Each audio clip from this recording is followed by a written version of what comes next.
All right. Good evening. We're in the Gospel of John, chapter 18. Now we get to some of the tougher chapters. And I say tough, meaning just emotionally sad. We're going to see Jesus arrested here. But we're going to read through it, verse by verse, chapter by chapter. You have prayer requests. You have something you want to thank God for. Leave it in the comment section.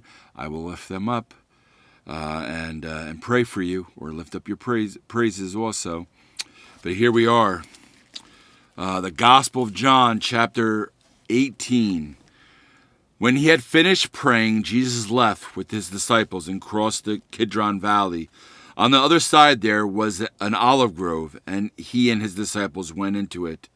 Now Judas, who betrayed him, knew the place, because Jesus had often met there with his disciples. So Judas came to the grove, guiding a detachment of soldiers and some officials from the chief priests and the Pharisees. They were carrying torches, lanterns, and weapons. Jesus, knowing all that was going to happen to him, went out and asked them, "Who is it you want?" "Jesus of Nazareth," they replied. "I am he," Jesus said. And Judas the traitor was standing there with them. When Jesus said, "I am he," they drew back and fell to the ground. Again he asked them, "Who is it you want?" And they said, "Jesus of Nazareth." "I told you that I am he," Jesus answered. "If you are looking for me, then let these men go." This happened so that the words he had spoken would be fulfilled.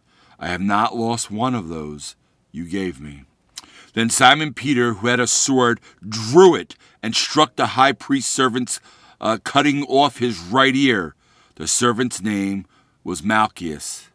Jesus commanded Peter, "Put your sword away. Shall I not drink the cup the Father has given me?"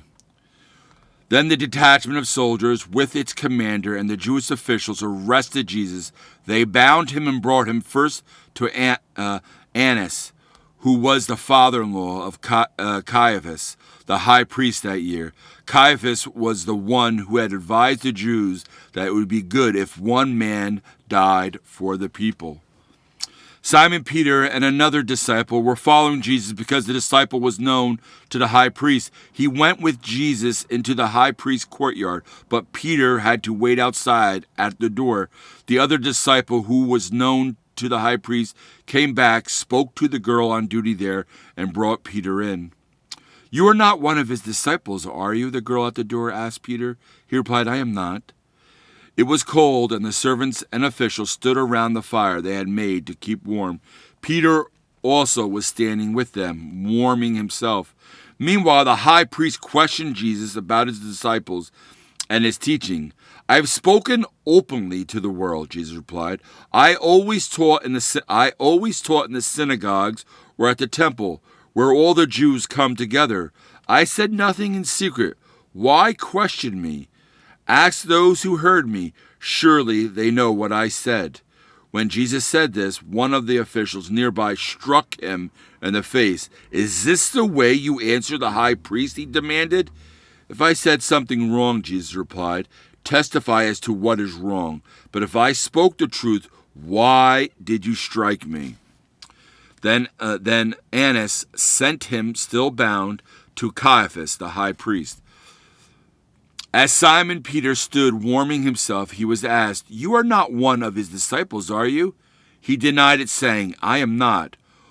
One of the high priest's servants, a relative of the man whose ear Peter had cut off, challenged him, "Didn't I see you with him in the olive grove?"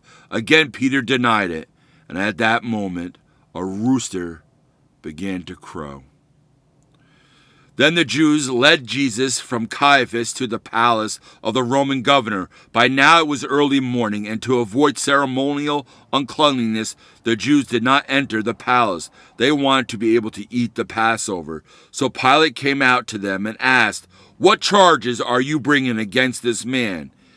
"If he were not a criminal," they replied, "we would not have handed him over to you." Pilate said, "Take him yourself and judge him by your own law." But we have no right to execute anyone. The Jews objected. This happened so that the words Jesus had spoken to the king, the kind of death he was going to die, would be fulfilled.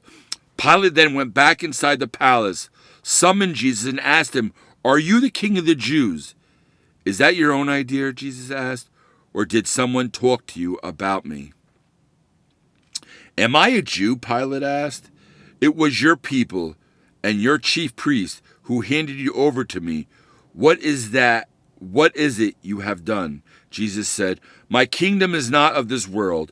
If it were, my servants would fight to prevent my arrest by the Jews. But now my kingdom is from another place." "You are a king then," said Pilate. Jesus answered, "You are right in saying I am a king. In fact, for this reason I was born. For this I came into the world to testify the truth.